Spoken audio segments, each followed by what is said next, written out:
अगर आप खुद को ही रोज बोलो कि नहीं हमें अच्छे प्रोडक्ट्स बनाना आता है and we care about it, and अपनी टीम में सबको ये बोलो, you look for this when you hire people, you tell this to your entire company every week, after some point becomes true. Tarun Mehta, co-founder and CEO at Ather Energy. Over this decade, we've spent an incredible amount of time and effort. I think we've been always very excited about building. If you stick at it, eventually this thing will pay off. मेरा तो एक ही life का optimisation था कि कितना video game खेल सकूं. Dad computer assemble करते थे, सो मेरा एक ही एजेंडा होता था कि बिफोर द कंप्यूटर हो और डिलीवरी हो उसके पहले मैं उसका QC कर दूं. IIT में फर्स्ट ईयर से मैंने एक एंटरप्रेन्योरशिप क्लब ज्वाइन कर लिया था, जहाँ पे हम लोग एंटरप्रेन्योरशिप की बात करते थे. बट मेरे हिसाब से हम लोग बहुत गलत बात करते थे, क्योंकि हमें लगता था एंटरप्रेन्योरशिप का मतलब है आपको TCS में जनरल मैनेजर बनना है. तो फिर ये इलेक्ट्रिक स्कूटर की तरफ पिवट कैसे हुए? तो अगर वो इन्वेस्टमेंट्स नहीं आते तो I think we would have really struggled and we may not have gotten to today. अगर प्रधानमंत्री जी बोल रहे हैं अपने स्पीच में कि फ्यूचर में electric vehicles is our future, मतलब आप कितना ही मार्केटिंग बजट करो, दैट कैन नॉट रिप्लेस उस टाइप का टेंशन. 18 से 21 के बीच में कई policies came into play. So this mindset कि EV is an upgrade for you, I think that entire message मुझे करने की जरूरत नहीं पड़ी, हमें करने की जरूरत नहीं पड़ी. गवर्नमेंट ने काफी हद तक हमारे वो काम कर दिया. इलेक्ट्रिक टू व्हीलर्स में इंडिया कितना आगे है. We are the most advanced market in the world today.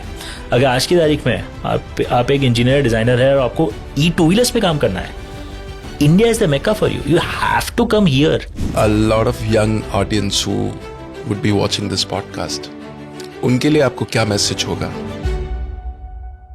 आज के GDP पॉडकास्ट में जो हमारे गेस्ट हैं वो इलेक्ट्रिक स्कूटर्स लेके नहीं आए, सिर्फ वो एक सोच का रेवोल्यूशन लेके आए. एक टाइम था जब हिंदुस्तान में लोगों को लगता था कि electric scooters are a scam, ये हिंदुस्तान में नहीं चलेगा. तो ये शख्स कहता था कि बिल्कुल चलेगा, ये हिंदुस्तान के लिए है और हम इसे हिंदुस्तान में बनाएंगे. आज ये सोच एक लिविंग रियलिटी है. Ladies and gentleman, please welcome the founder and CEO of Ather Energy, Tarun Mehta.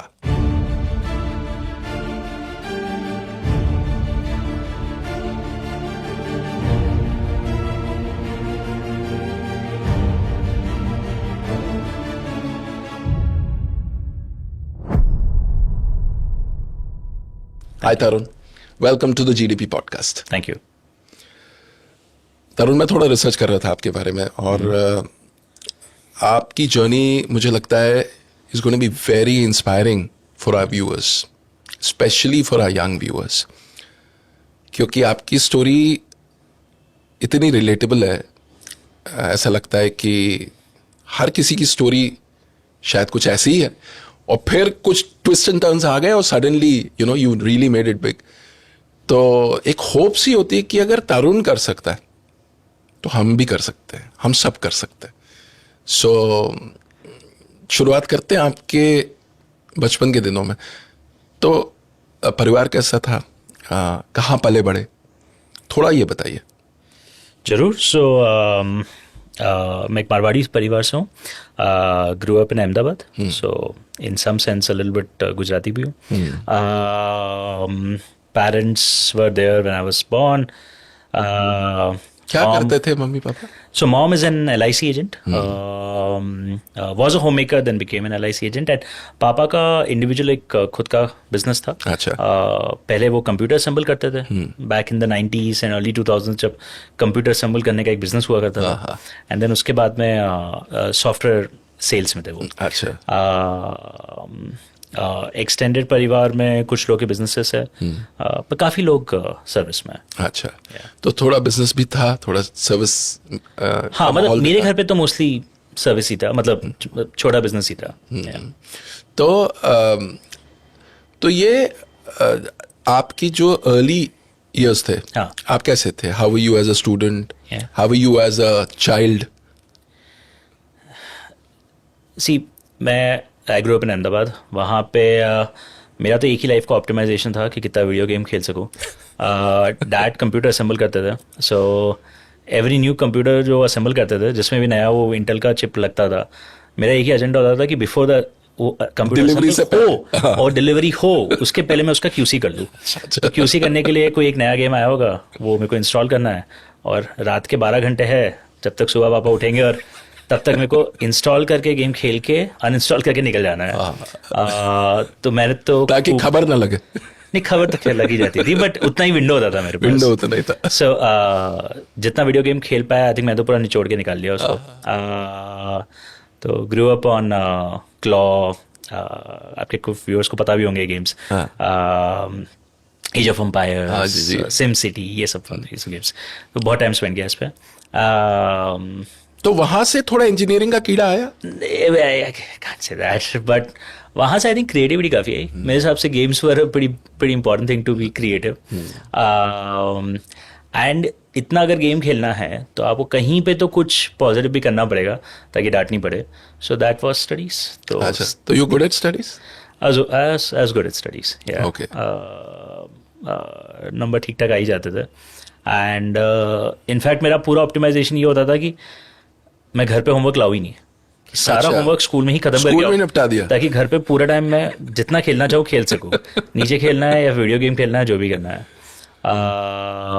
Kept things simple and school was nice. I think उस एरा की स्कूल्स मेरे को, मैं आज देखता हूँ कि बच्चों के 8-8, 7-7 घंटे की स्कूल्स है. इन रिलेशन ना हमारी ट्यूशन हुआ करते तो स्कूल 4-5 घंटे में खत्म हो जाती थी. That's an easy life. Dad का क्या इन्फ्लुएंस रहा आप पे. Dad was an engineer, and I think वो हमेशा से दो चीज़ों पे बहुत मुझे उस डायरेक्शन में पुश करते थे. एक था reading.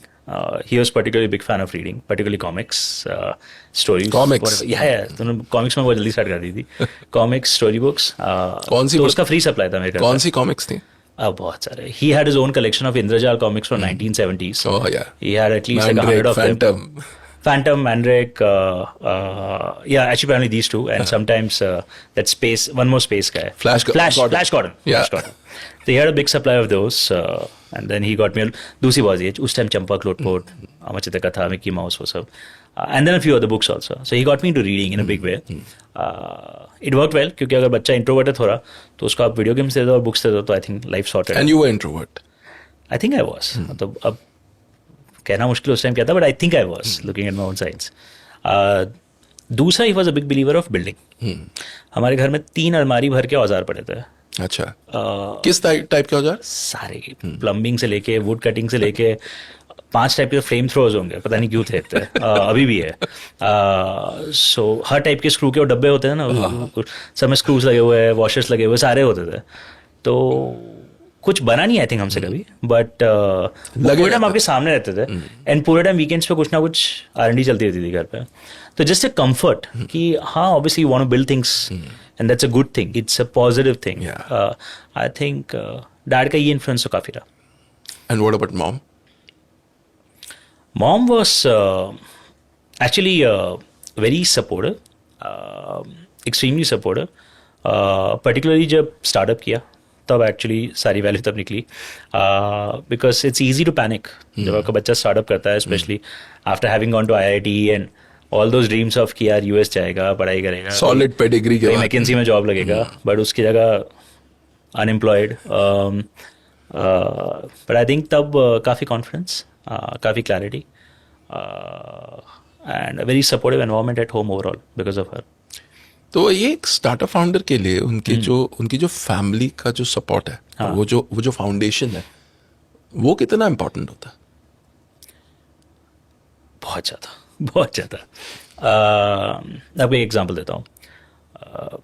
I think so until like as long as we are private, हमने एथा में कभी शेयर्स नहीं बेचा, which is not very common. आप जनरली नोटिस करेंगे फाउंडर्स, सीरीज ए हुई, फंडिंग सीरीज बी हुई, 4-5 साल कंपनी रन करने के बाद में थोड़ा सा पार्शियल एग्जिट ले लेते हैं ताकि थोड़ी लिक्विडिटी क्रिएट हो जाए.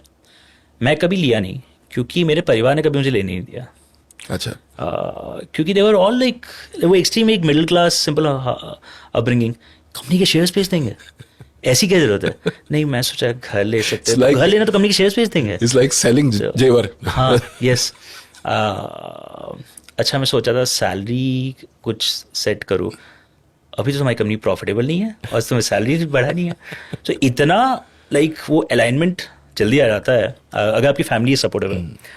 अगर फैमिली सपोर्टिव नहीं है तो all your work stress can amplify, right? So I think family is a very big part.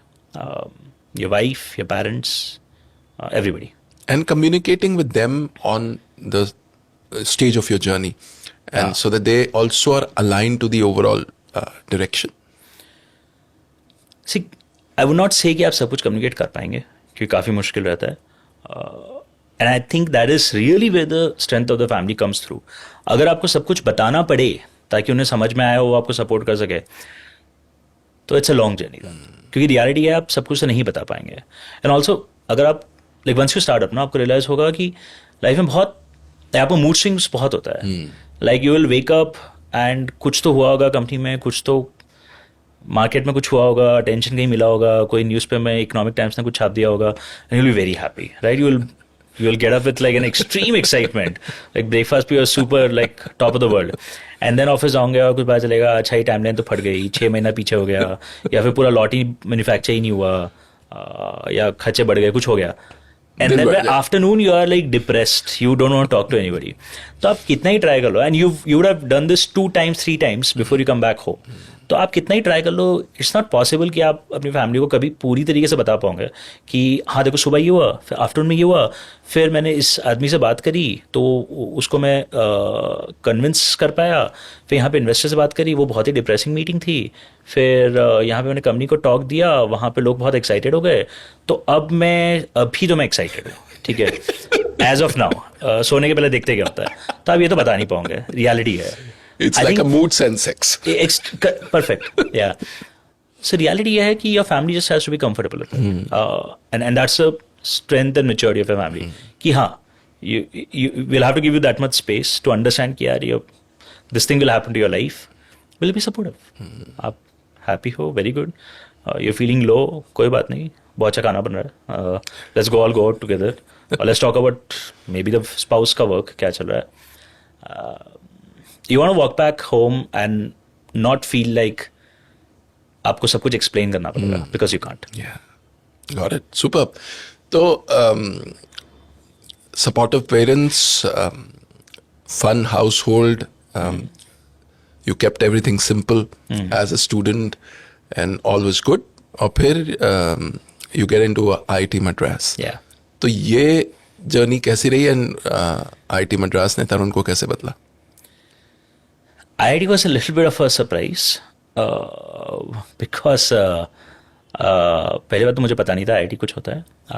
तो मोस्टली सारे स्टूडेंट्स 10th स्टैंडर्ड के बाद में इमीडिएटली लग जाता है IIT प्रेप के लिए. मैं 2.5 महीना जोधपुर चला गया था नानी घर पे छुट्टियाँ मारने के लिए. छुट्टियाँ ख़त्म हो रही थी तब किसी ने मुझे बताया कि मेरा कज़न है, मतलब मेरे काफ़ी कज़न्स ऑलरेडी प्रेप कर रहे थे, तू क्यों नहीं कर रहा है? मैं थोड़े फोमो के साथ आया कि अरे यार सब लोग कर रहे हैं, मुझे भी कुछ करना चाहिए. तो उस टाइम एक ही ऑप्शन था कि आप कोटा जाओ, अगर आप गुजरात से हो तो कोटा जाओ, क्योंकि गुजरात में तो अदरवाइज कोई IIT प्रिपेयर नहीं कर रहा है. वो मतलब I think reasonably lazy to say कि देखो ये सब तो मैं नहीं कर रहा, ठीक है, तो जो पढ़ना है यहाँ पे पढ़ लूंगा. तो उसमें भी 2 ट्यूशन क्लासेस थी. I chose the one which was near to my house, क्योंकि वहाँ पे साइकिल करके जा सकता हूँ 15 मिनट में, और दूसरा नहीं जा रहा. That turn out to be a very lucky streak. Because the professor was amazing, the tuition was amazing, and it took very little of my time, so it kept things light. उसमें भी ना the reason was surprise is क्योंकि उनका एक IIT batch था और एक AIEEE करके एक बैच था. तो मैं मोस्टली AIEEE की तरफ जा रहा था क्योंकि मेरा IIT में होने नहीं वाला था, ये क्लियरली लग रहा था. फिर फाइनली जब हमारे रिजल्ट्स आए तो IIT बैच का पूरा क्लियर हो गया, मैं IIT बैच में था, और AIEEE बैच वालों में से भी काफ़ी लोग क्लियर हो गए. अच्छा. तो I think we are all very positively surprised. IIT Madras, because I was pretty clear कि यार I want to go to a big city, and there was a particular department जहाँ पे मुझे जाने की इच्छा थी, वो मद्रास में था. landed up there. And how was the experience there? क्या नई चीज़ सीखी, क्या चेंज आया आपके अंदर, and which led you to what you achieved in the future? So I think actually funnily the biggest change was just the confidence, and that actually came IIT के बाहर. So IIT में first year से मैंने एक entrepreneurship club join कर लिया था, जहाँ पे हम लोग एंटरप्रेन्योरशिप की बात करते थे, बट मेरे हिसाब से हम लोग बहुत गलत बात करते थे, क्योंकि हमें लगता था एंटरप्रेन्योरशिप का मतलब है आपको TCS में जनरल मैनेजर बनना है. क्योंकि हम लोग जब भी टॉक्स के लिए किसी बुलाते थे, हम लोग हमेशा किसी IT कंपनी के जनरल मैनेजर को ही बुलाते थे. अब मेरे को अब now when I look back I am like, why were you calling these guys for entrepreneurship? So हमें लगता है तब entrepreneurship is like basically becoming successful in life. तो आपको जब सूट मिल जाएगा तो आप सक्सेसफुल हो गए. तो हम लोग काफ़ी ऑफ थे अर्ली थिंकिंग में. तब एक प्रोफेसर थे हमारे वहाँ पे, अश्विन मालिंगम. उनका एक टाई अप था स्टैनफोर्ड के साथ एंटरप्रेन्योरशिप के लिए. तो उसमें कैसे तो भी नंबर लग गया. मैं तो बहुत एक्साइटेड था US जाने के लिए, तो चला गया. I think that was a very big change.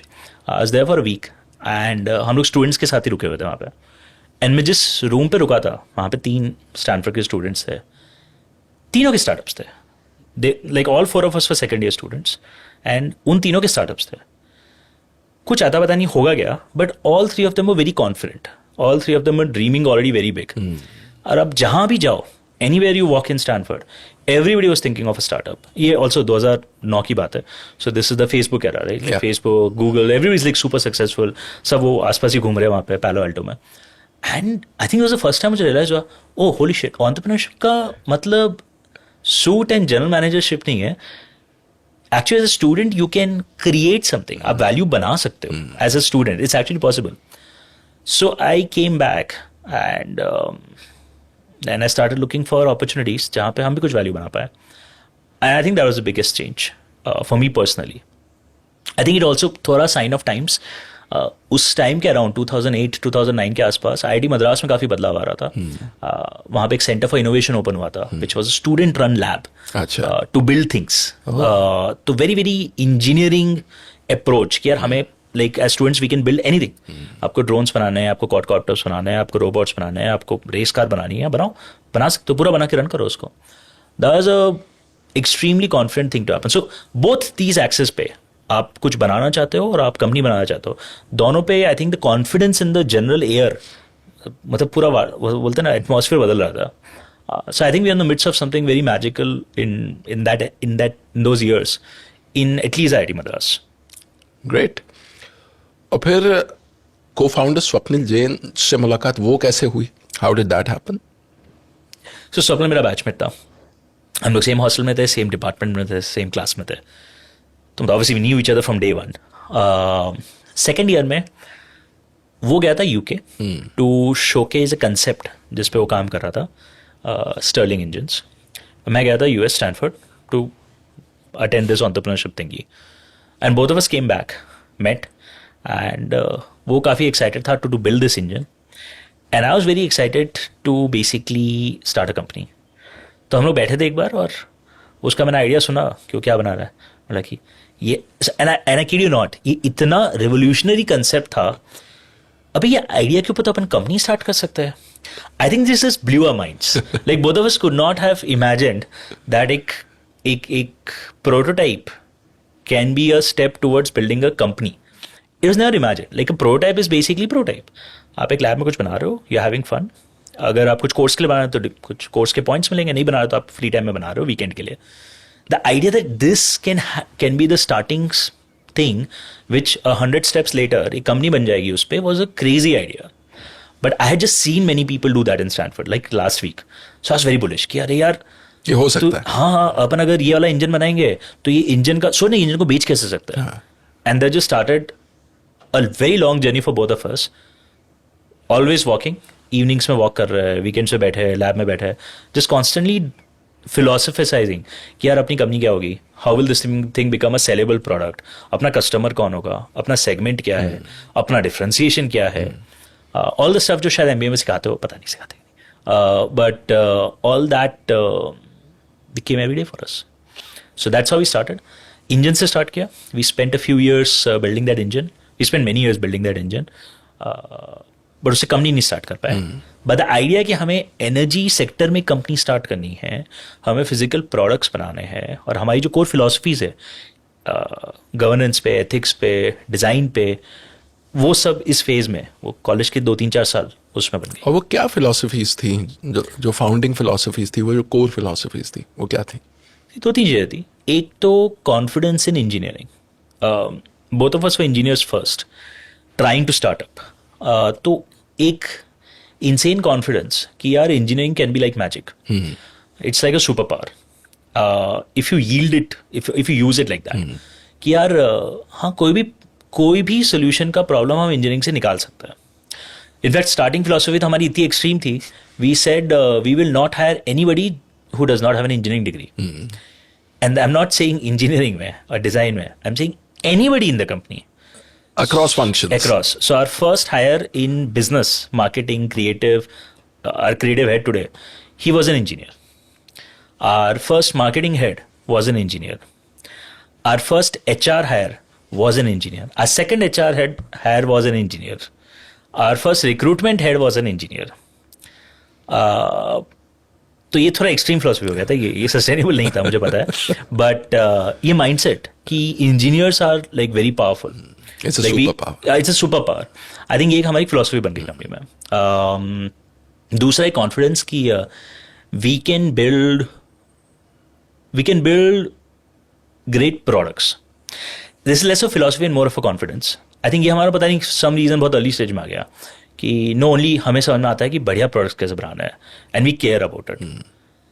And I think became a self-fulfilling prophecy. अगर आप खुद को ही रोज बोलो कि नहीं हमें अच्छे प्रोडक्ट्स बनाना आता है and we care about it, and अपनी टीम में सबको ये बोलो, you look for this when you hire people, you tell this to your entire company every week, after some point it becomes true. That you will be wrong for a many number of years, but at some point it starts becoming true. Because this group of 500 people, 1,000 people, 2,000 people, they all think they we want to build energy. good. That they all think we build good products. B, more importantly, they believe that we can build good products. And they now care about it. क्योंकि यही तो हमें आता है. Absolutely. So now you suddenly got thousands of people who all care about the same thing कि यार हमें अच्छा प्रोडक्ट बनाना है. That was, I think, a very big thing. ये बहुत इंटरेस्टिंग बात बोली तरुण. So कई बार क्या होता है कि कैपेबिलिटी हमारी 100% ना हो, बट अगर बिलीव हमारा 100% हो, it's very close to 100%, and you affirm that, आप वो affirmation करते रहो, तो automatically in a very magical way these abilities come to you. Is that your personal experience? 100%. In fact, I think it cannot happen the other way around. आपके पास पहले capability आएगी और फिर विजन आएगा, ये बहुत मुश्किल है क्योंकि कोई डिग्री नहीं होती है ये सब चीज़ों पे.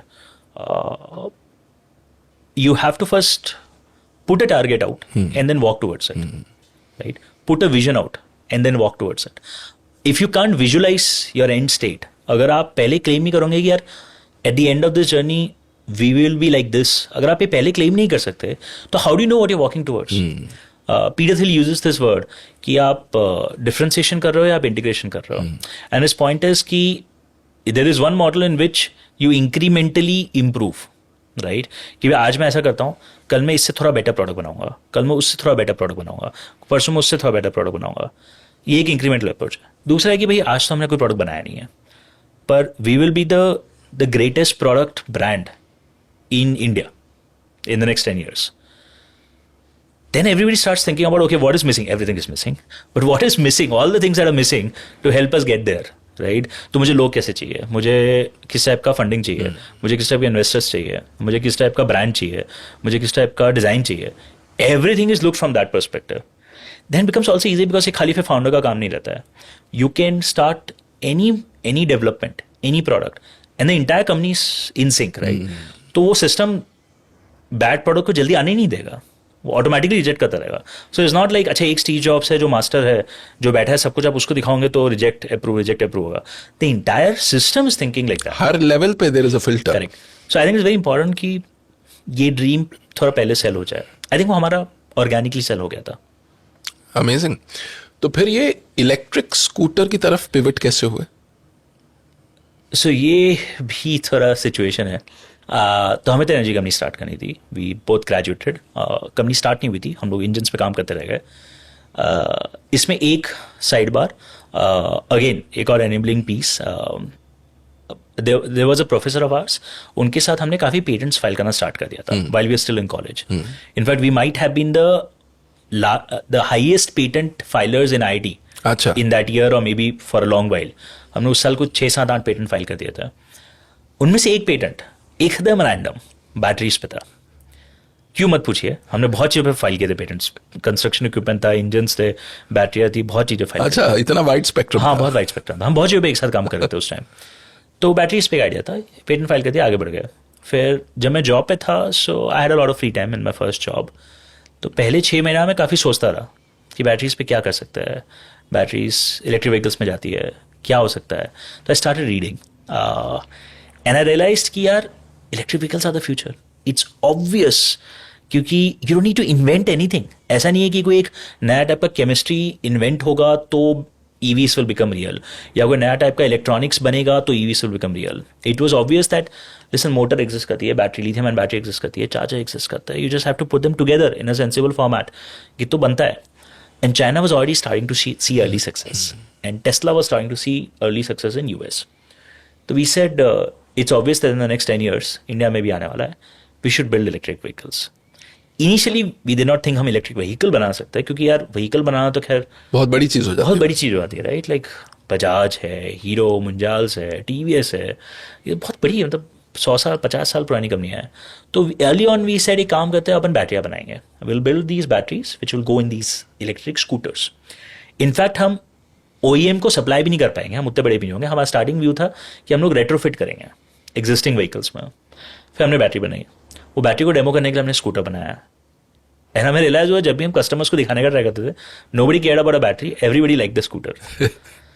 सो very quickly and we also started meeting OEMs, vehicle manufacturers, कि यार हम ये बैटरी बना रहे हैं, what do you think, will you buy? And we realise nobody wants to buy, क्योंकि किसी को भरोसा नहीं था EVs. जितना कॉन्फिडेंस हमें था कि EVs are here and EVs will be real, और किसी को नहीं था अक्रॉस द इकोसिस्टम. तो हमें रियलाइज हम बना किसके लिए रहे थे, कोई पोटेंशियल कस्टमर ही नहीं है यहाँ पे, तो कोई सीन ही नहीं होगा. सो वी रियलाइज कि देखो या तो बंद कर देते इस पे काम, और अगर करना है तो फिर हमें व्हीकल बनाना पड़ेगा. And as it turns out, the mockup vehicle that we have built, everybody likes that vehicle. So what the hell are we doing, we should just start a company that builds the vehicle. अच्छा, तो एक mock-up vehicle भी बनाया था? हाँ, क्यों नहीं, तो बैटरी शोकेस करेंगे. अच्छा, मुझे लगा किसी और एग्जिस्टिंग पे डाला. नहीं, वो बहुत अर्ली स्टेज पे बनाया था, उसके बाद हमें मॉकअप व्हीकल बनाना पड़ा, क्योंकि हम उस पर डेमो भी नहीं कर पा रहे थे अच्छे से, तो हमें मॉकअप पे करना पड़ा. तो वहाँ से वो कंसेप्ट स्टार्ट हुआ. Then we were kind of forced into it कि यार देखो, अगर बैटरी बेचनी है तो व्हीकल भी बेचना पड़ेगा, और उसके लिए फिर अच्छा व्हीकल बनाना ही पड़ेगा. And anyways we wanted to build a brand, anyways we wanted to have fun. तो अगर पूरा व्हीकल बनाएंगे तो it will be a good thing. So that's how we started. तो फिर वो बना, अर्ली फंडिंग आपको मिली, इट वाज अ स्ट्रगल. और फिर the game changing moment was when you met the Flipkart founders, the Binny brothers. तो ये, हाँ जी, तो बताइए कैसे हुआ? तो for the first year we had a lot of struggle fund raising में, as it should be. And वो ज़रूरी भी होता है शायद. हाँ, जरूरी होता है, as I said, it should be. फिर इन द मिडल मेरे एक उस टाइम फ्रेंड थे एंड एडवाइजर थे, फ्रेंड है और एडवाइजर थे. उन्होंने बोला कि देख, कुछ हो नहीं रहा है, काम करते हैं, let's start cold mailing a few people, at least tell your story and ask them for connects. तो फाउंडर्स को रीच आउट करते हैं कि they can connect us to their investors. And we cold mailed I think like 5-6-7 people, maybe 10 people, I don't remember now. 2 people got back and one of them was Sachin. तो I went, उनको मिला बैंगलोर में, उनसे बात करी, उनको बताया. He really liked the idea and he said करना चाहिए. Asked him for a few connects, met those people, that didn't work out. So I kept in touch with him. Then at some point I was meeting him again, and तब तक हमारी funding खत्म हो चुकी थी. तो we were already out of money. We had borrowed I think 7-8 lakhs from our parents, और वो भी खत्म हो चुका था. ऊपर से कहीं से कोई हमें कुछ नोटिस आया था 3 लाख रुपए का, कोई सॉफ्टवेयर का कुछ था. तो which means we were totally out of money. तो नेक्स्ट मंथ तो हम ऑलरेडी हम 2 महीने से सैलरी पे नहीं कर रहे थे शायद. तो अब तो कंपनी बंद ही करनी है, हमें रियलाइज हो चुका था. And I got a meeting with Sachin again. तो I met him, I spoke with him and he was asking funding का क्या चल रहा है. आई गिव एन अपडेट कि देखो यार, एक 25 लाख का कमिटमेंट है, but we are a little short. तो बोला कितना short? I said we are 5 crore 75 lakh short in the 6 crore का फंड रेस, खाली 25 लाख आया. So he smiled and he said, listen, if you're okay, I would like to invest, but only if you let me put the entire thing. Like, Sachin मेरे पास एक और investor नहीं है, तो please take the entire thing. Obviously I don't mind it. So in a way, he was a co-founder. Yeah, absolutely. I think in fact, Sachin supported the company many times after that. If not for his conviction and his confidence, Ather would have died at least 3, maybe 4 times, for sure. तो सचिन ने आप पे दाव क्यों लगाया? Why do you think he? I think he really wanted to see Indian brands, Indian products succeed, and he wanted to see real good tech come up. He had been incredibly successful doing both of them at Flipkart, and I think उनका confidence था कि और भी companies में आना चाहिए था. Maybe that. I can never say with confidence, but I have to say, अगर उनका support, because he invested several times after, not just the first 5-6 crores, him and Binny. Sachin particularly invested उसके बाद में 300-400 crore. तो अगर वो investments नहीं आते, तो I think we would have really struggled, and we may not have gotten to today. So that helped. So in some sense, you can say, listen, lot of lucky breaks here and there. नहीं तो the story does not add up. Maybe it is. And maybe all startups are lucky breaks here and there. But मुझे ये पता है कि before I met Sachin, I had already met 85 other investors. So 83 had not worked out. There was a 25 lakh check, and then it was Sachin. So that worked, and that put us on the map. And I think that started to get us some real attention. And उसके बाद में फिर और funding followed. ये जो you know those days जब स्वप्निल और आप बैठ के you would visualize and in a certain way आपका एक purpose बन गया business करने का.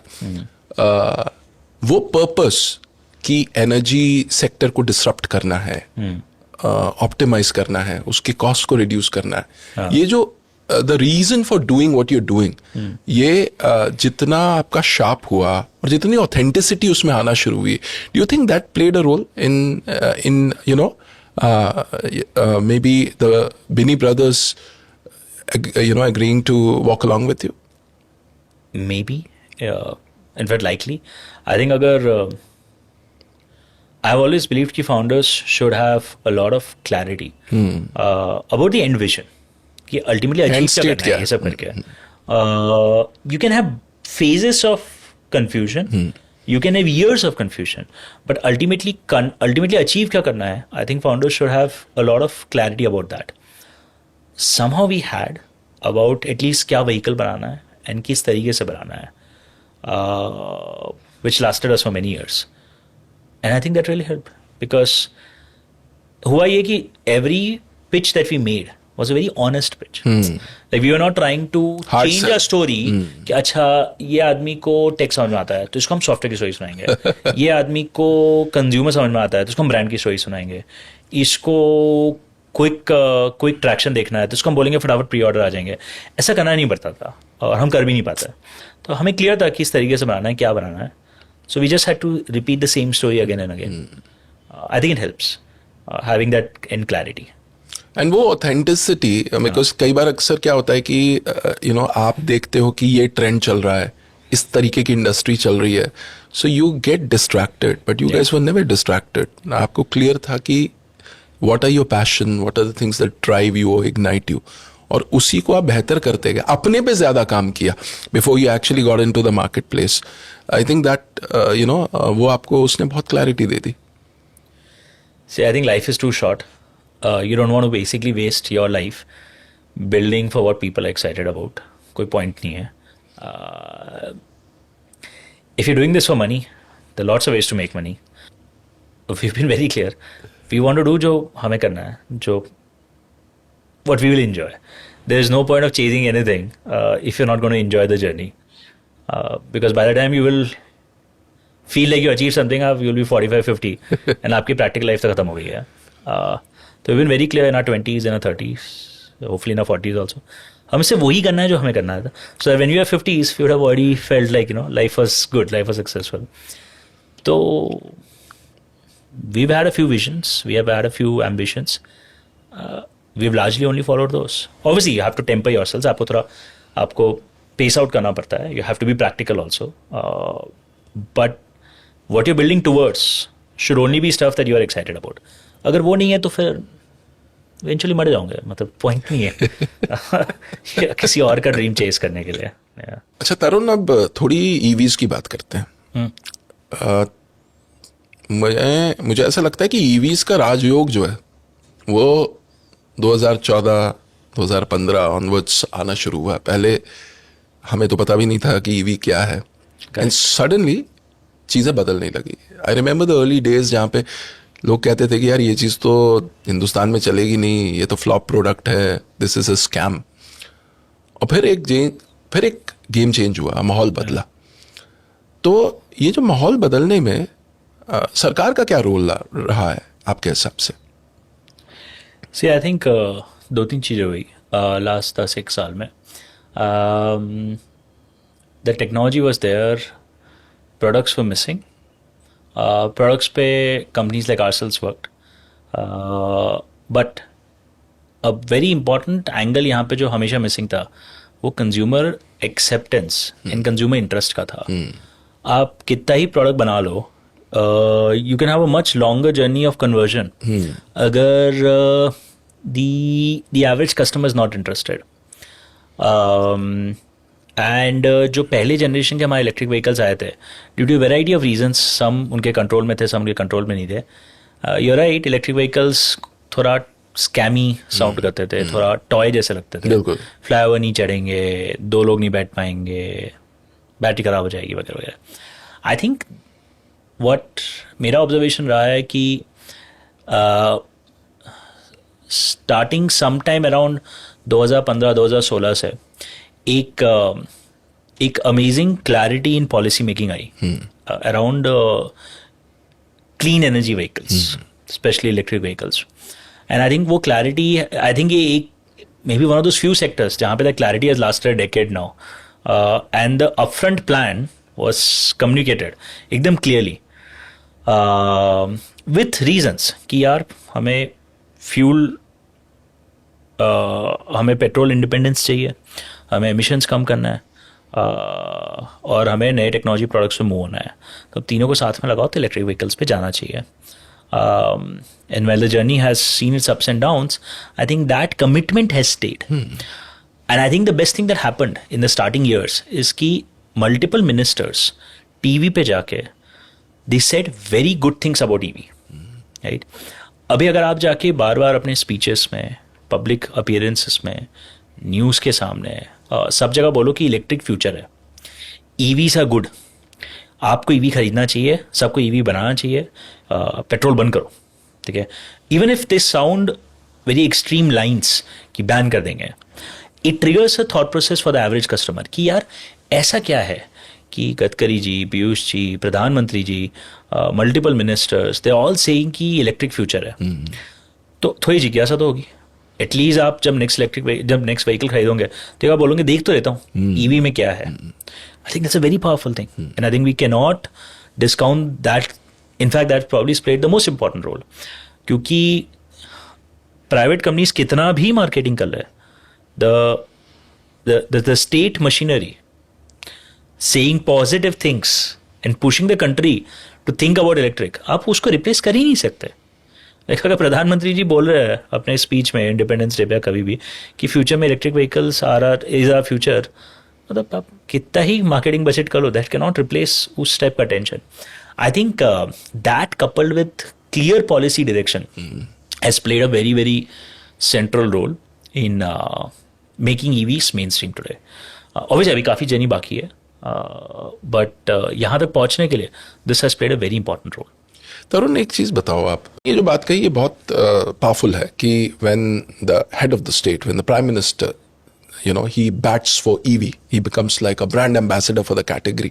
उसका बड़ा impact होता है और वो बहुत powerful चीज़ है और it's the right thing to do. लेकिन आप एक बात ईमानदारी से बताइए कि एक तो बात होगी प्लेटफॉर्म्स पे, बड़े फोरम्स पे ये बात कहना एंड वो राइट इंटेंट को प्रोजेक्ट करना.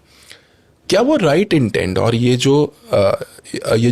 जो एक जज्बा है या ये जो एक ड्राइव है, ये आपको रियली आपने महसूस किया in the ministry when you dealing with the bureaucrats? कुछ ऐसी चीज जो आपने देखा कि actually they are walking the talk, ये आपको महसूस हुआ? तो इसमें आपको एक थोड़ा बैकग्राउंड दूँ तो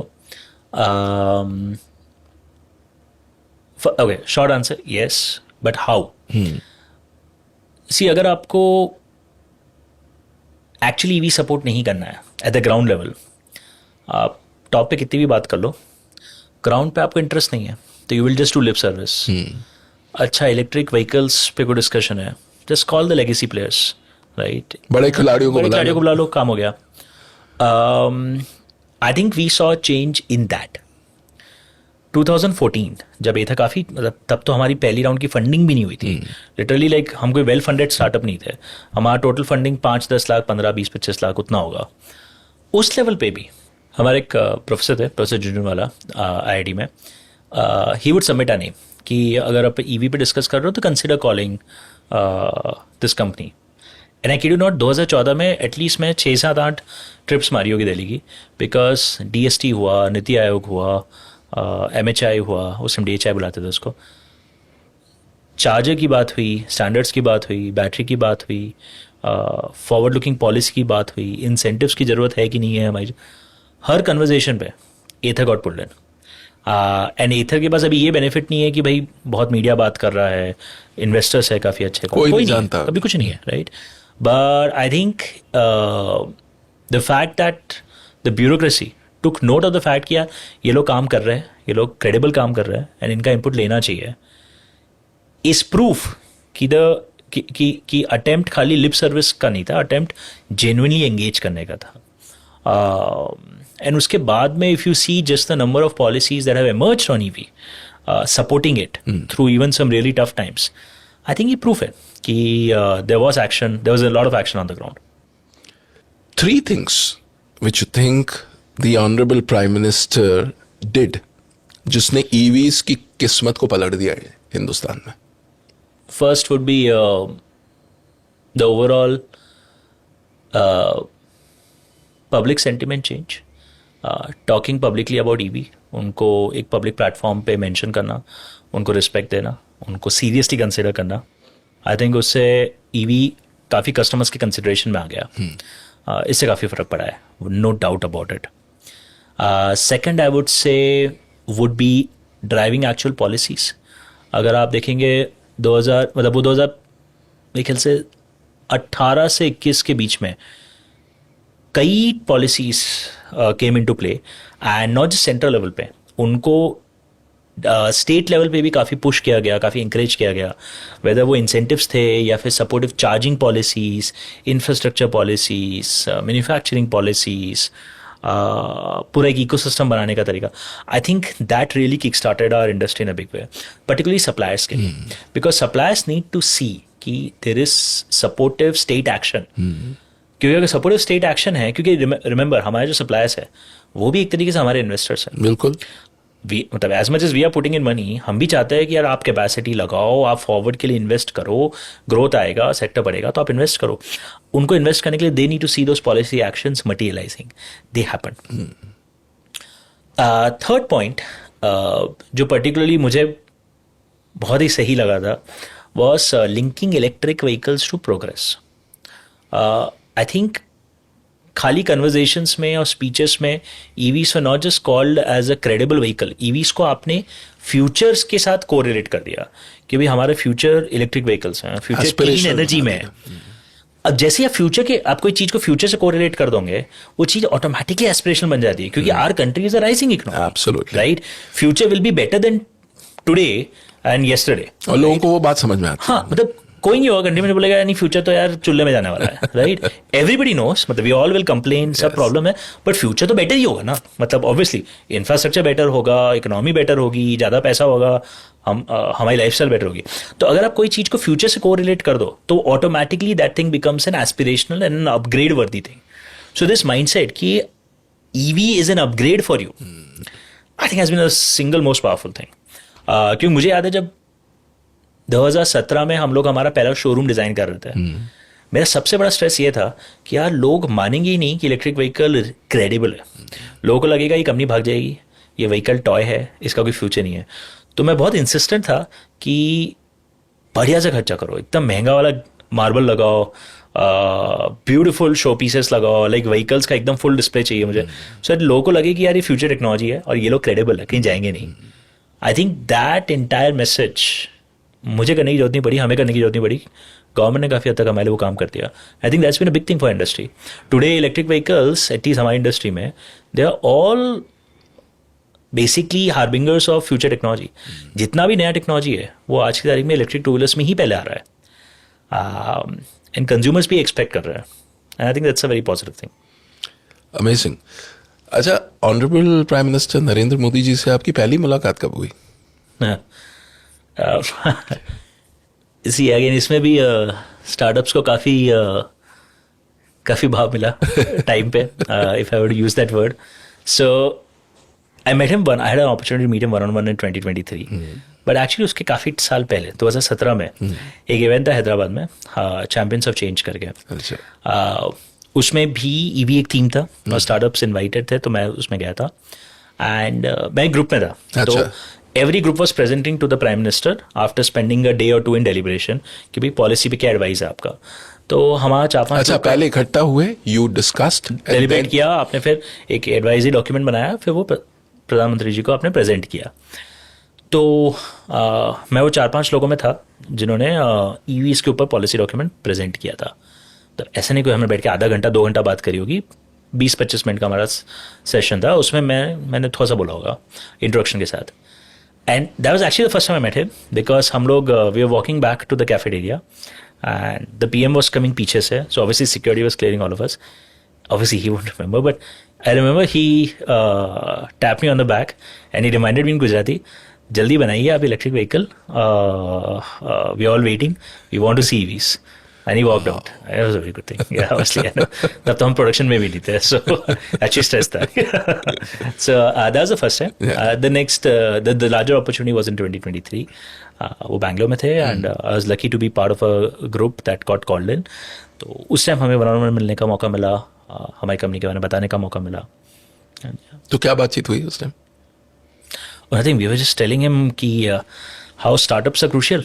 आपको ईवी पुश करना है, आप चाहते हो इलेक्ट्रिक व्हीकल्स रियल हो, आप that train needs an engine and that engine are startups. आप स्टार्टअप्स को आगे रखिए, स्टार्टअप्स को पुश कीजिए. स्टार्टअप्स जो इनोवेशन लाएंगे इस सेक्टर में, उससे ही ये सेक्टर आगे बढ़ने वाला है.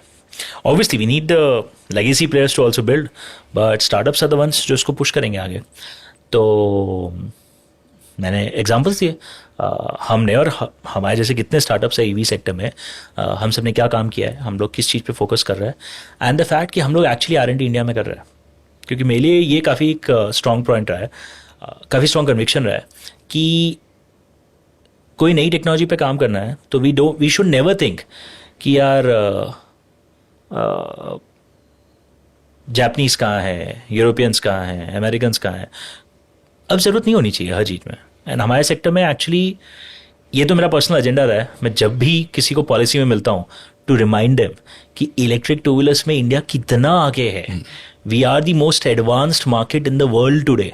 अगर आज की तारीख में आप एक इंजीनियर डिज़ाइनर है और आपको टू व्हीलर्स पे काम करना है, India is the make a for you. You have to come here. You can't sit in any other place and work credibly. आपको मस्ती के लिए करना तो ठीक है, आपको कुछ भी रियल काम करना है. इट्स लाइक अगर आपको यार AI में काम करना है, SF जाओगे. आपको सेमीकंडक्टर्स पे काम करना है, there are couple of this markets, वहाँ जाओगे.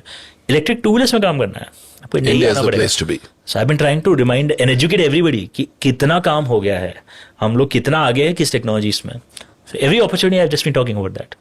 तो bringing you back to that moment कि यू नो आपने when you met him one-on-one, आपने ये बात बोली, and what was his response? He had an amazing memory. He knew a lot about us, and he was very encouraging. In fact, काफ़ी हमारा conversation तो specifically battery technology पे हुआ. And he knew about it. He knew a lot about it. तो even outside of EV, battery tech में क्या हो रहा है, उसका evolution क्या है. And I think he was already thinking a lot about solar back then. It was very obvious because his entire conversation batteries पे जो था वो solar का backup में बैटरी क्या रोल प्ले कर सकती है, वहाँ पे इंडस्ट्री कैसे इवॉल्व हो रही है, वहाँ पे इकोसिस्टम कैसे बन रहा है, वहाँ पे की प्लेयर्स कौन है. काफ़ी टेक्नोलॉजी, काफ़ी इस पे कन्वर्सेशन हुआ था. वो तो काफ़ी मतलब इतनी detailed conversation from the prime minister is really, yeah, it was a big surprise. I expected a photo opportunity. Yeah. गजब. अच्छा, and then this visit to Paris along with the Prime Minister and the delegation, वो क्या agenda था and how was that experience? See, I think that has also been one very positive thing जो मैंने हम काफ़ी entrepreneurs ने experience करी है कि just the overall attention to startups, जितना आप startups को एक platform दे रहे हैं, I think that plays a very important role for a few reasons. First, public perception में startups become more credible. दूसरा, startups themselves get more opportunities, right? To engage with the government, to engage with foreign governments everywhere, foreign partners potentially everywhere.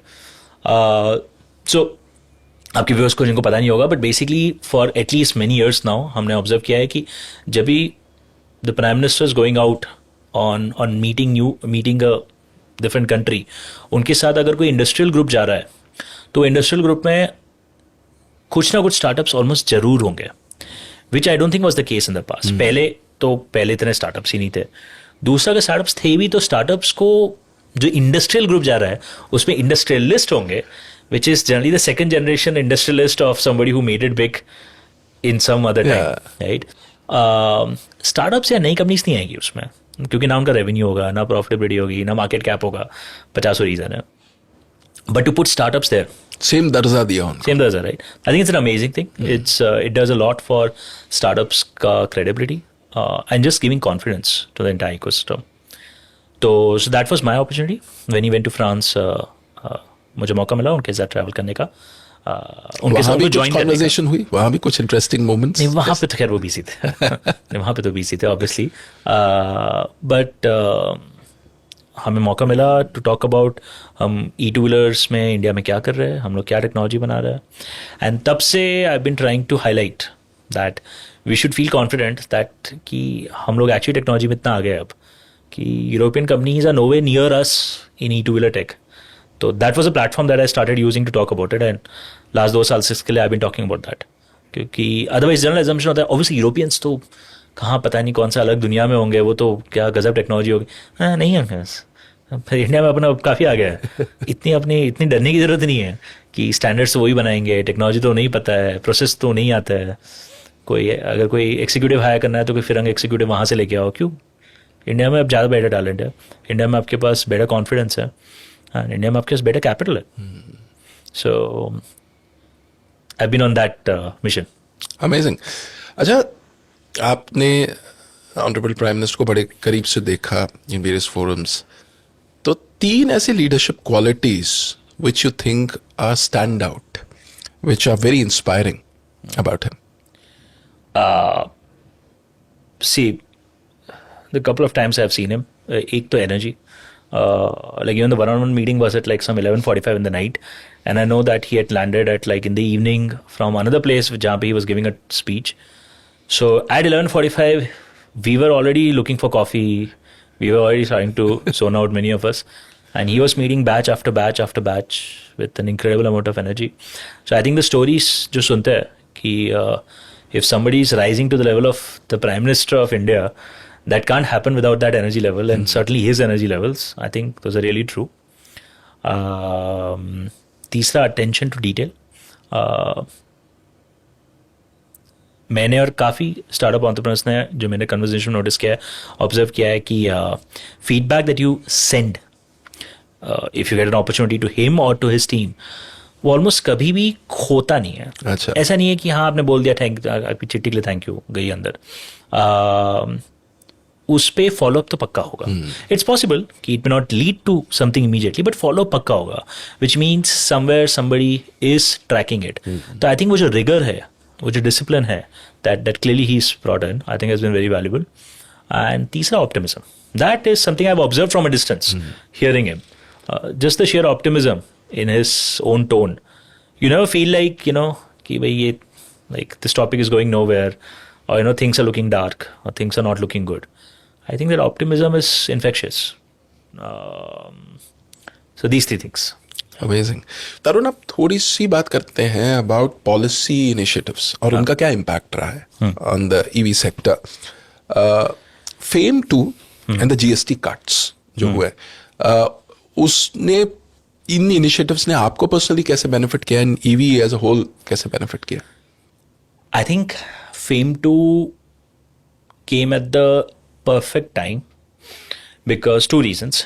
एक तो industry was at a very early stage. So problem was not as much scale. The problem was कि automotive industry में आज आप Activa खरीदते हैं, Splendor खरीदते हैं, पल्सर खरीदते हैं, these are products of an outcome of 30, 40, 50 years of engineering. तो इनका कॉस्ट काफ़ी ऑप्टिमाइज हो चुका है. बट अब आप जब इसका इलेक्ट्रिक ऑल्टरनेटिव बनाएंगे तो वो आर्किटेक्चर इतना नया है कि उसका कॉस्ट का धज्जा उड़ा हुआ रहता है. तो you will not be competitive. And you will not be competitive क्योंकि you will have to refine that architecture over the next 10-20 years before उसका cost match हो पाए किसी भी तरीके से. How do you travel this journey? And I think subsidies played a very big role. One for that. Second, it also coincided क्योंकि उस time पे इंडस्ट्री में हमारा काफ़ी उथल पुथल चल रही थी. काफ़ी commodity prices had gone crazy क्योंकि पूरी दुनिया हैड डिस्कवर्ड इलेक्ट्रिक व्हीकल्स उसी टाइम पे. टेस्ला में, चाइना में, सब जगह electric vehicle suddenly mainstream हो गया था. So prices of many of these commodities skyrocketed. And India e two wheeler market still at least उस टाइम पे काफ़ी छोटा था. तो हमारा प्राइस एक्सेस बहुत पुअर था. तो आप सेल खरीद रहे, सेमीकंडक्टर्स खरीद रहे, ये सबके प्राइजेस हमारे लिए बहुत महंगे पड़ रहे थे. अभी between that and the previous topic की इंडस्ट्री नहीं है, आपका सेलिंग प्राइस इम्पॉसिबल होता, हम ईवी बेच ही नहीं पाते. Subsidy bridge that gap beautifully. एंड पहले आपने स्टेरॉइड इंजेक्शन दिया सब्सिडी का, which was the right thing to do. You front loaded subsidies and then धीरे धीरे रिड्यूस किया. एक्चुअली रिड्यूस जल्दी किया because you can't do both. You can't give a massive subsidy dose and then continue that for long time. तो आपको choose करना पड़ेगा कि भाई मेरे को लंबा सब्सिडी देता रहूं पर थोड़ी कम दूं, या फिर पहले मैं बहुत सारी दूं, फ्रंट लोड कर दूं और फिर उसको फ्रंट लोड खत्म कर दूं. I think government chose the latter and in retrospect I think that वो सही डिसीजन रहा. वो टाइमिंग परफेक्ट रही क्योंकि it help the industry at the right time, got us off the ground, got consumers EVs and got us to a place जहां पे cost structure started making sense. So support कम हुआ, worked out well. And GST is turn out also the right decision क्योंकि इन अ वे आई think government को भी एक carbon tax लगाना है पोल्यूटिंग व्हीकल्स पे. And I think the GST arbitrage जो आज प्रेजेंट हो रहा है is that tax. Because eventually आपकी सब्सिडियाँ खत्म हो जाएगी. This tax difference is the fundamental way government will drive EV का अडॉप्शन एंड क्लीन एनर्जी का ट्रांसिशन. सो आई थिंक ये दोनों ने काफ़ी इंपॉर्टेंट रोल प्ले किया है, स्पेशली कंज्यूमर प्राइसिंग के लिए. Charging infra, that's again a very important aspect of EV adoption. तो उस पे क्या काम हुआ है, और उस काम में any policy level initiatives which have helped you in build that infrastructure? So at Ather हम इंडिया का सबसे लार्जेस्ट चार्जिंग नेटवर्क रन करते हैं टू व्हीलर्स के लिए. ऑलमोस्ट 3500 चार्जर्स हमारे fast chargers across the country. And the biggest help that's happened is actually on the standards work. तो again मैं इस पर कई बार बोल चुका हूँ, मेरा हमेशा व्यू रहा है कि अगर we are now the global, we are the most sophisticated market, अगर हम सबसे ज़्यादा इन्वेस्टमेंट कर रहे हैं, सबसे ज़्यादा R&D पे खर्च कर रहे हैं, then as a country and as policy makers हमें कॉन्फिडेंस होने की ज़रूरत है कि स्टैंडर्ड्स भी हम ही बनाएंगे. नहीं तो think of every industry before this. Expectation क्या है, अभी स्टैंडर्ड कहाँ से आएगा? स्टैंडर्ड तो कोई यूरोपियन स्टैंडर्ड होगा, कोई EU स्टैंडर्ड होगा, कोई जापानीज स्टैंडर्ड होगा, क्योंकि वो लोग ही दिग्गज है, उन्होंने पहले ही बनाया, उन्होंने पहले सब सोचा है. हम तो ऑब्वियसली हम तो मजबूर लोग हैं जिनको फाइनली लो कॉस्ट टेक्नोलॉजी कहीं कोई दान में दे देगा. I think EVs and specially EV two wheelers में that thing is starting to get challenged. For example हमें जब हमारे व्हीकल में 2,500 टेस्ट होते हैं पर व्हीकल डिज़ाइन स्टेज पे, द मेजॉरिटी ऑफ स्टैंडर्ड्स एथर में हमने खुद बनाए. एंड फॉर एग्जाम्पल चार्जिंग के लिए वेस्टर्न कंट्रीज के पास कोई स्टैंडर्ड है नहीं, क्योंकि वो तो खाली कार्स बनाते हैं. Two wheelers are not a real product for them, right? The only country जहाँ पे टू व्हीलर रियल प्रोडक्ट है वो जापान या चाइना है. जापान को पड़ी नहीं इलेक्ट्रिक की, एटलीस्ट उस टाइम पे. एंड चाइना का जो स्टैंडर्ड था वो इंडिया को सूट नहीं हो रहा था. तो एथर पे हमने एक स्टैंडर्ड बनाया एंड वो स्टैंडर्ड हमने ओपन सोर्स कर दिया कि पूरी इंडस्ट्री यूज़ कर सकती है. And then we worked with the policy, we worked with BIS कि यार आप इंडियन स्टैंडर्ड को स्टैंडर्ड बनाओ ना. Why do we have a freaking Chinese standard and a Japanese standard as the Indian standard? आप इंडियन स्टैंडर्ड हम open source करते हैं ना, हम सबको फ्री में देते हैं, हमें इस पे पैसा बनाने की जरूरत नहीं है, हम इसको ओपन सोर्स कर देते हैं. इसको एथर स्टैंडर्ड भी मत बुलाओ, आप इसको कोई न्यूट्रल नाम दो, वो फर्क नहीं पड़ता, पर आप इंडियन स्टैंडर्ड को आगे ले जाओ ना. ये क्या कर रहा है? And I think BIS and I think it was DST beautifully responded. They accepted. So now Type 7, so one of our national standards is now an Indian standard, which should be obvious thing. Bhai, Indian standard तो Indian standard ही होना चाहिए ना. But it's never the case. It is amazing how many of our standards, the vast majority of our standards are never Indian standards. They are borrows from outside, जिसको हम rebrand कर देते हैं. क्योंकि अरे स्टैंडर्ड तो नहीं बनेगा आपसे. ऐसा कोई इतना कोई नोबेल प्राइज विनिंग काम नहीं है वो. थोड़ा कॉन्फिडेंस रखने की हमें जरूरत है. So charging में ये काम हुआ है, and there are some supportive policies now. Brilliant. And what about the PLI initiatives? Any initiatives that you would like to talk about, or anything आपको लगता है कि आगे होना चाहिए?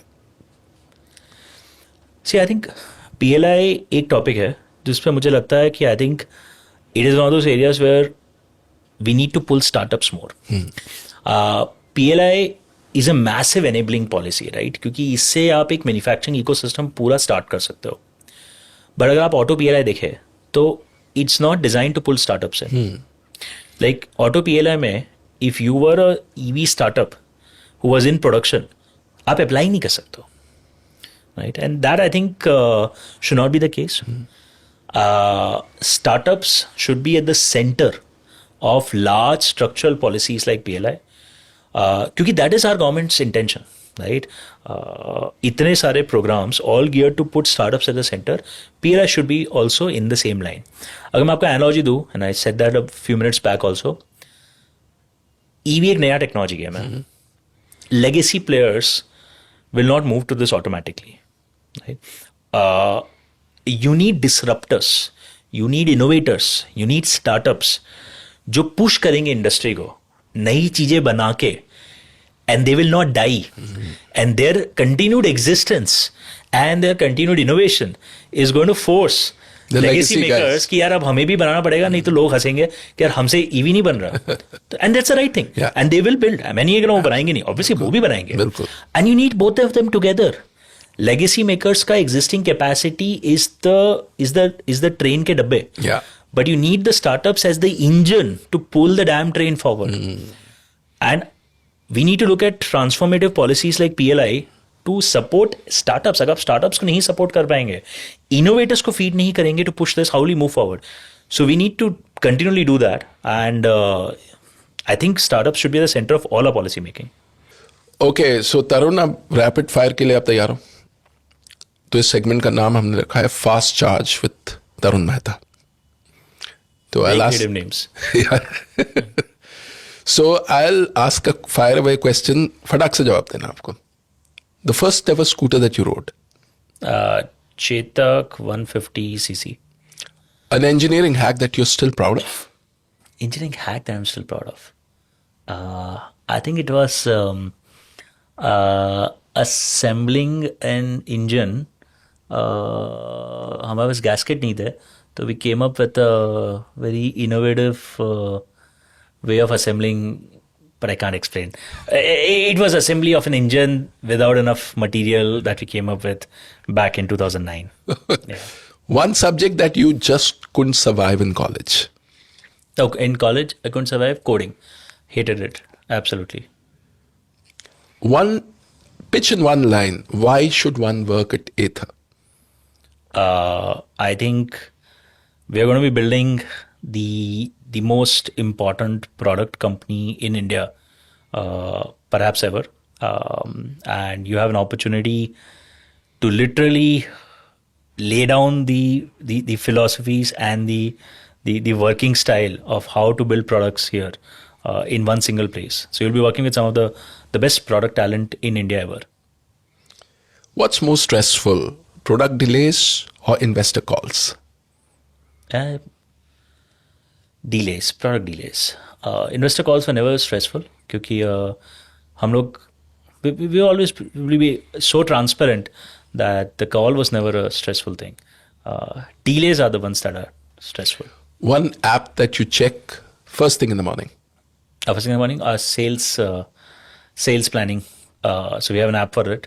तो उसमें हर जोन का क्या नंबर प्लान हुआ आज का. I check that every day now.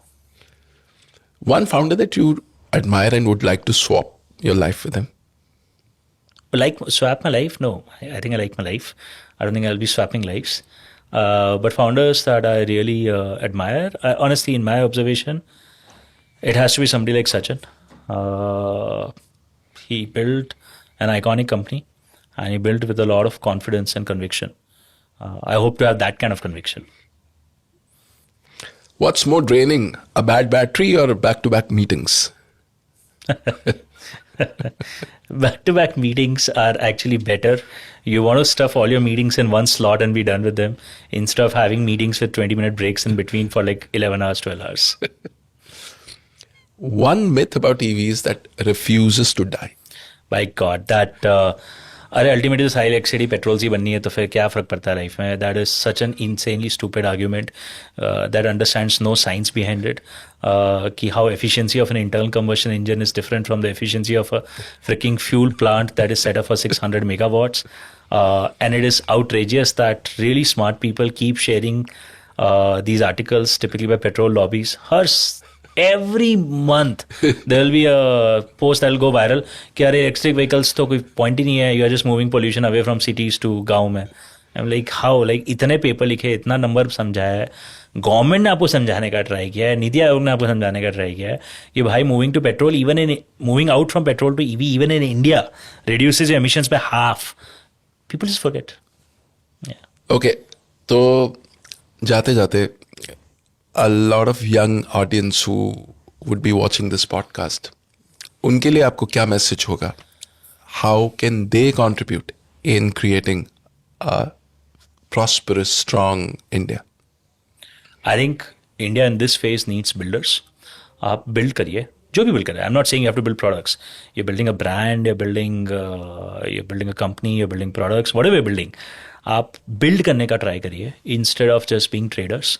I think the era of the country running on trading and traders, I think that has to end. Trading has a role, like banking has a role, but the country has to be built on the back of builders. आप build करिए. उसके लिए it's okay if you can't start up. Go join a company. But ये build a mindset कि यार we are going to build something and that's not scary. कुछ build करने के लिए we don't need somebody else's support. Have that conviction. I think India of today and tomorrow is going to reward people who will have the courage and the confidence to be a builder, because it takes a lot. Trading is super easy. आपको खाली markup करना है. अरे एक जेवी partner लाना है Austria से, उसका टेक्नोलॉजी हम यहाँ पे लेके आए, ऑस्ट्रियन इंपोर्टेड टेक्नोलॉजी है बोलना है, और उस पर आपका 8% 6% मार्जिन कमाना है. Building is hard. 5 साल तक बनाते रहोगे कुछ निकलेगा भी नहीं, और उसके अंदर 10 साल लगेंगे प्रॉफिटेबिलिटी तक जाने में. But the results are much better long term in building. So be a builder. Great. Tarun, आपसे बात करके बड़ा मजा आया. The conversations were very insightful, inspiring, relatable, or I'm very sure that our audience have some amazing takeaways from this podcast. Thank you so much. Was my pleasure. Thank you.